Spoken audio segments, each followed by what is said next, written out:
SMT Nation, we back. We've got a very interesting video. I want to kind of pull the wool from covering your eyes here.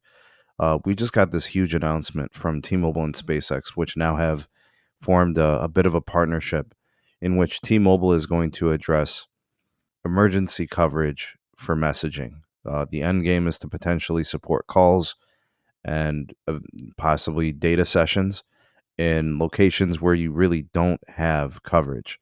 Uh, that's what satellite can do. It can take coverage to places that don't have terrestrial networking. All right, you don't have cell towers, you don't have that kind of support. So it would address a very important and crucial pain point for mobile customers worldwide in just having coverage to be able to reach out in emergency situations. That's essentially what T-Mobile and SpaceX have done, right? And other companies can get involved, and they will, no doubt.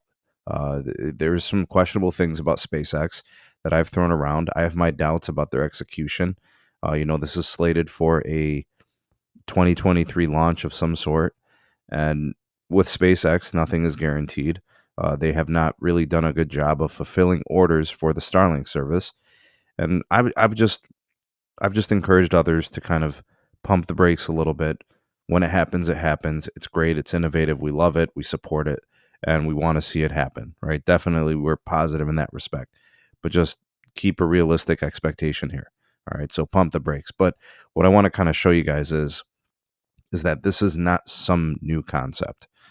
This the, T-Mobile kind of joining the fold in the satellite coverage thing is not new. It's not different. It's not, trailblazing. It's not groundbreaking. It's none of those things.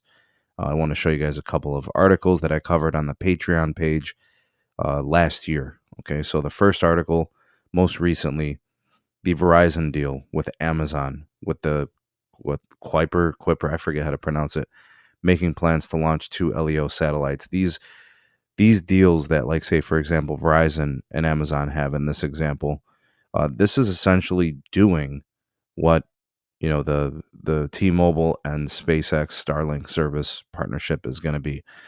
If you look at the date of this is November of 2021. In fact, I think when the announcement from the Verizon website went up, it was like October. So this is several months ago. Okay, this was the last calendar year. And there's more. Here is one from AT&T, which predates both T-Mobile and the Verizon one. All right, so this one, courtesy of Mike Dano, this one, Space Mobile deal could kill all of AT&T's dead zones.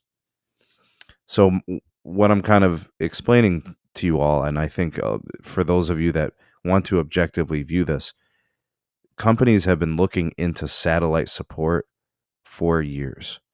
And it looks to me like AT&T is going to be way ahead. And Verizon, they've already had deals in place for similar services and features. And I'm not saying it's bad that T-Mobile is just now doing it. It's good that they are. But let's call a spade here. There are other companies that have already been doing this and things have been in the works.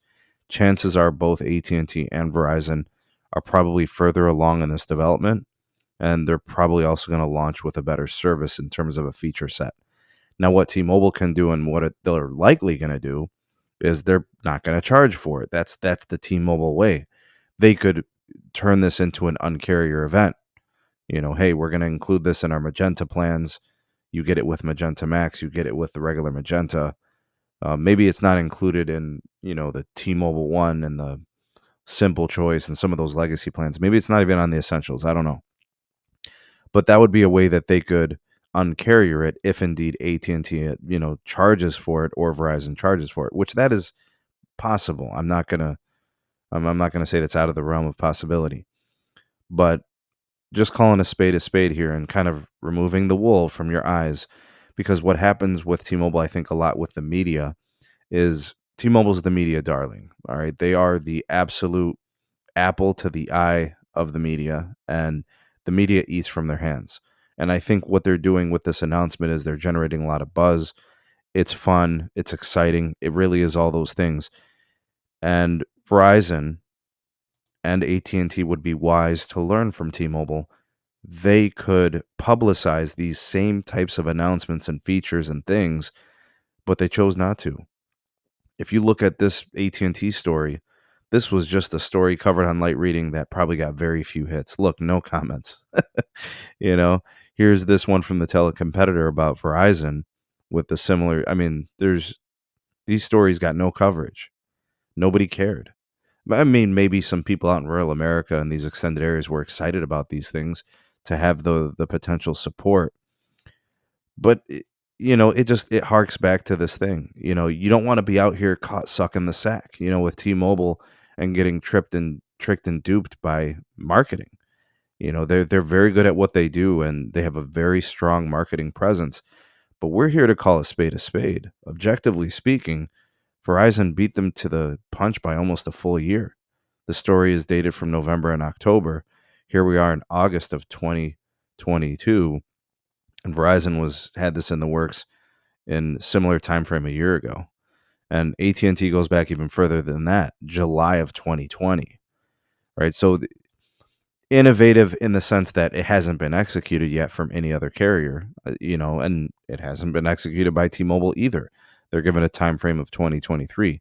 So it's something to celebrate that now all three carriers have something in the works for emergency messaging, emergency calling, possibly some future data sessions in the works for the future. So it's fun. It's exciting. You should have a lot of positive energy here. But hey, we're just here to call a spade a spade. So here it is. Take it for what it's worth. The T-Mobile announcement wouldn't necessarily say it's shaken up the industry. I wouldn't say it's groundbreaking, earth-shattering. It's their third to the party, as Verizon and as well as AT&T kind of beat them to the punch. And in my estimation, AT&T's got those DirecTV, satellite chops. Dish could also kind of beat all of them to the punch because they're in the industry with satellite. So, there's other things happening there. What do you guys think, though? Comment down below. You are the voice of the people, the SMT Nation. Let your voice be heard. My intention was not to hate on any specific company here. Just here to call a spade a spade. That's all it is.